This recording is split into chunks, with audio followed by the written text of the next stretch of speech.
You said something a minute ago. You said before Houston lost its identity. Mm-hmm.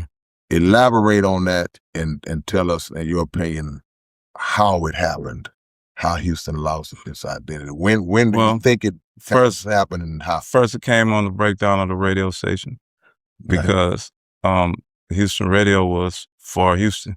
Yeah. And it promoted Houston artists. You know, New York artists get played in New York. California artists get played in California. You know what I'm saying? Yeah. Florida artists get played in Florida. Right. What the fuck happened here? Yeah. You know, that's one thing. When you break the main structure, the big antenna, yeah, you know, the transmission is fucked up. Right. So that part. And then, like, another thing is like, you know, like a lot of young guys stepped out and did their own thing. And it seemed like the OGs was either salty or fucking scared to talk to them. That's that age-old situation of that divide between the generations. Right. Yeah. You know, and like, again, bro, that's all westernized thinking. Yeah. You know, they put themselves in a box and they're a slave to it. Right. You know, like I salute Sauce Walker because he's young, talented. You know, he's very multifaceted. He's one hell of a salesman. Yeah. You know what I'm saying? Right. But y'all got that little dude fucked up. Like, he can rap. Without a doubt. Like, oh, y'all fall for the ooh-wee shit if y'all want. He'll get on a song and absolutely do you tear bad. your neck off, huh? Yeah. So, yeah. Yeah. You know, but I always, you know, try to invest in the future because, you know, some people just stop running. Right. And they're next. So why not arm them, get them ready for the next level, next phase of things? Yeah. You know? Yeah.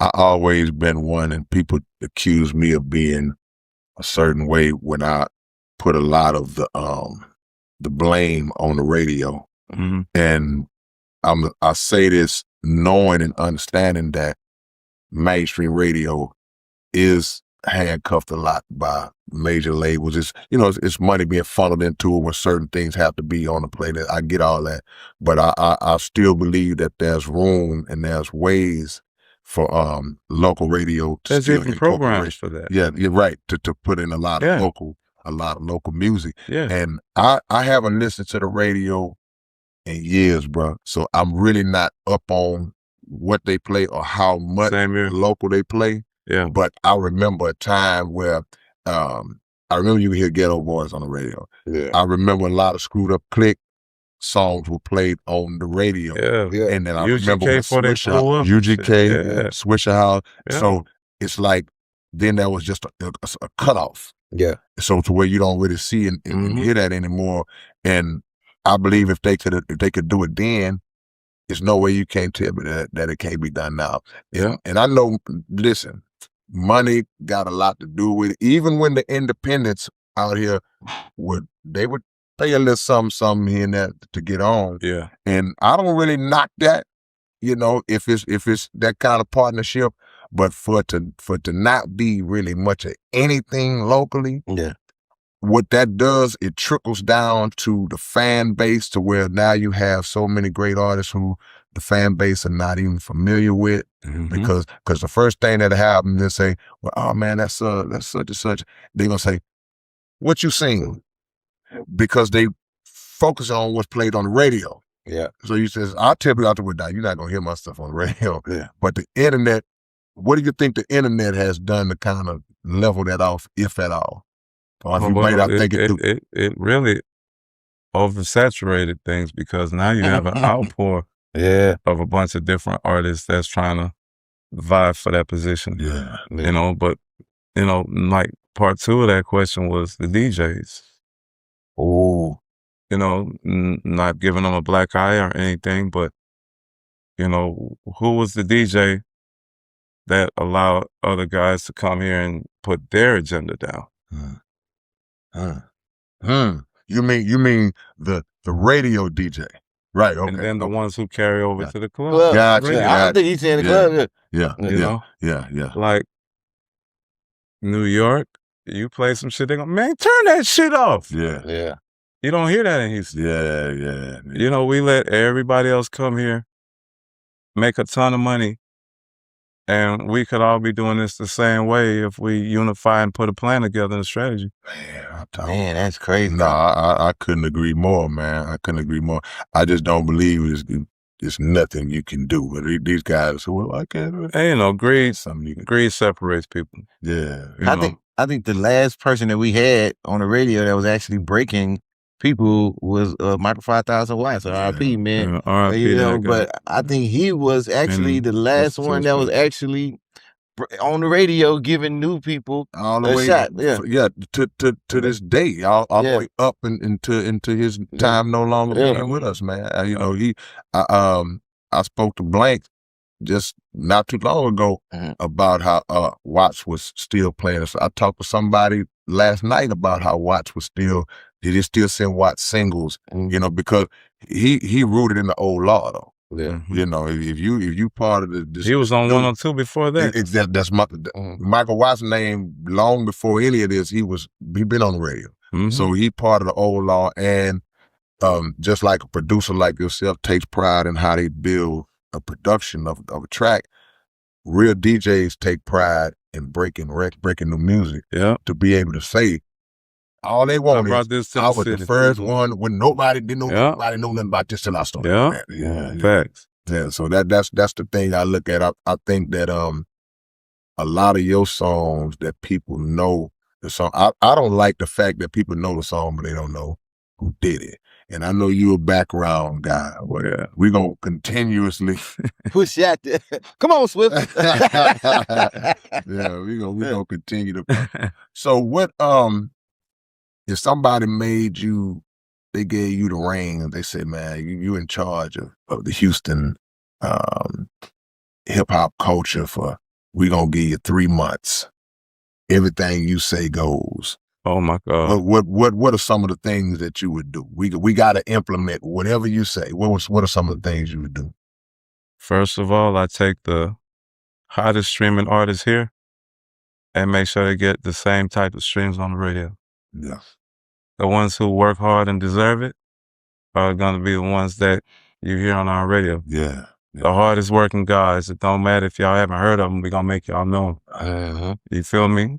Because it's a tribute to your hard work. When you dedicate it and people know it and they see you working hard, then you deserve that shot. Yeah. You know, your money is not important. It's important for the company. Yeah. But I don't give a fuck about your money. Right. You know what I'm saying? And, you know, if the company's already doing well, then who are you?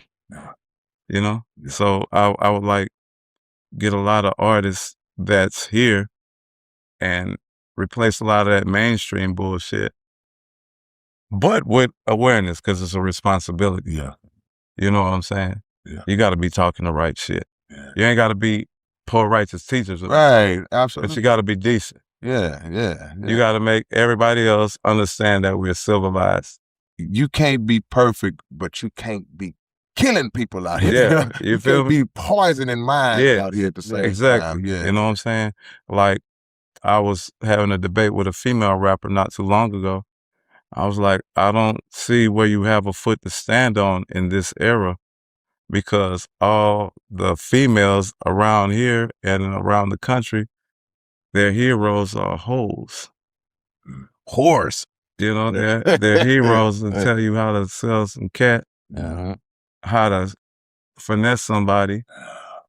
You ain't hearing nobody talk about power and, you know, being a fucking lady. Right. You can still get what you want without laying on your back like that. You just got to be a good motherfucker. Right. You know what I'm saying? I mean, I just, whatever our people here, I think they're going to act on. It's just got to be packaged the right way. Yeah, and we gotta present the option. Yeah, see, what you're speaking is like, our sisters don't even get the option. Yeah. Because all they gonna put and that comes from the top. All they gonna put is be a stripper.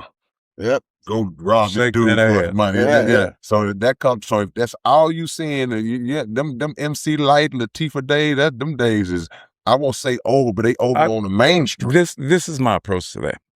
Like I'm working with a female right now. Yeah. And she's gonna come in somewhat on their entrance, but she's gonna trump that shit by being a lady and showing you the other side of her. Come on. Yeah. You feel me? And she's gorgeous, bro. Like, Yeah.